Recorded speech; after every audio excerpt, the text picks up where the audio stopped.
Hello everyone, my name is Florencia and my project was called A Qualitative Exploration of Low-Income Students' Experience in Science. It was for a nonprofit called FlySci, which stands for First Generation Low-Income Scientists. And my mentors were Gabrielle and Marisa Mora. So first, let me slide there. Why does America needs more first-generation low-income students in STEM careers? We have 5 reasons in here. Number one is diversification of the workforce. So it has been proven by research that by having a more diverse workforce, it leads to better innovation and problem solving. And also, first generation low income students often bring unique perspectives and more lived experience, which can lead to fresh ideas and more solutions in the STEM fields, and also more innovation. Number 2 is economic mobility.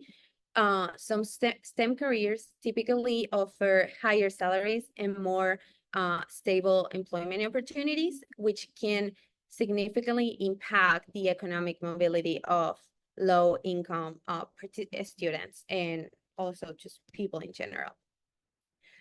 Number 3 is filling the workforce gaps. So the percentage of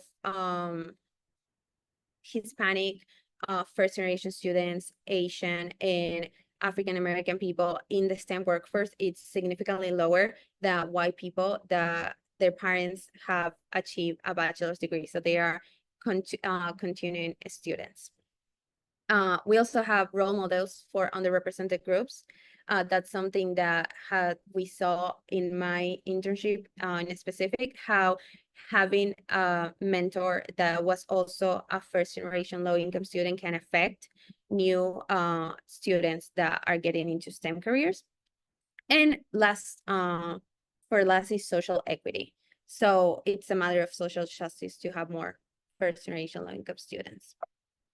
Here, according to Cedric Howard, which is the Vice President of the Division of Students Affairs, when low-income first-generation students attain a college degree, they are 5 times more likely to move out of poverty. And additionally, people with a bachelor's degree earn nearly double what high school graduates make over a 40-year career, and also experience lower unemployment rates. Here we have some stats about how, for example, 34% of first-generation college graduates are more likely to take a less desirable job because of the financial cost of their post-secondary education. So these kind of students often have big student loans or student debt, and that's compared to a 29% of continued generation college graduates. We also have the impact in future generations. So adults with parents who are college graduates are more likely to attain a bachelor's degree. And then we also see how among households heads with at least a bachelor's degree, the income gets higher for those with a parent that it's a college graduate compared to those who don't. And when we're talking about race, we can also see how less than 33% of Latinos students and 20% of African-American students finish their STEM degrees in 6 years or less, compared to 46% of white and Asian students who usually can finish their degrees faster.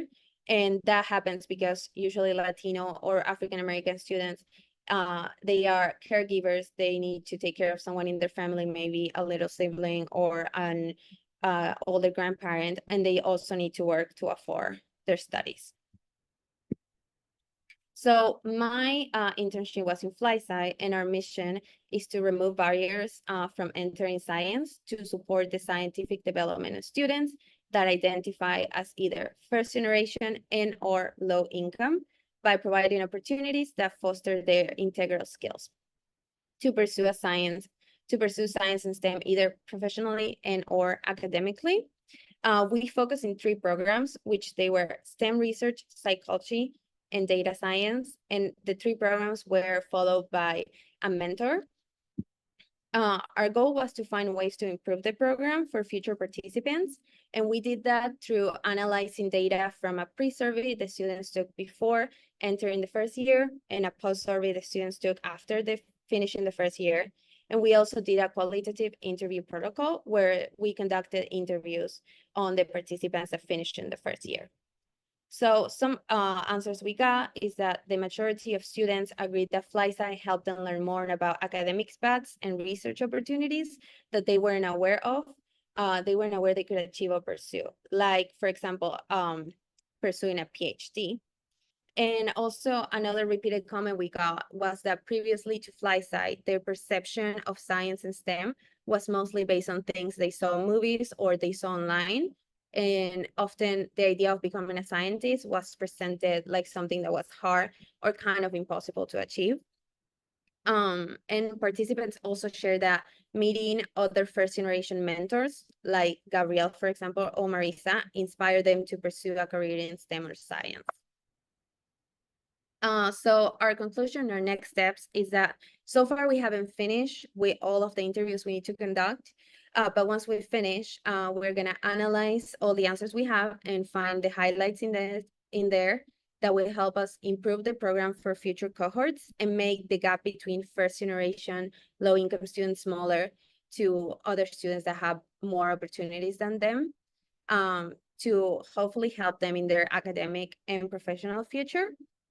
I think that personally for me, FlySci helped me a lot because I'm also a first generation low income student, and they open my eyes to what research can be. I also had that perception, even though I'm in this program, I had that perception that science sometimes is most just being on a lab, and they show me what qualitative research is, and also show me what other paths my future can take. So I would like to thank Marisa and Gabrielle for helping me and for guiding me through this process, for having patience with me and helping me and inspire me to get more into research. And also Amanda and Sophia, because they were also always there asking me if I needed anything or if I wanted help. Great. Thank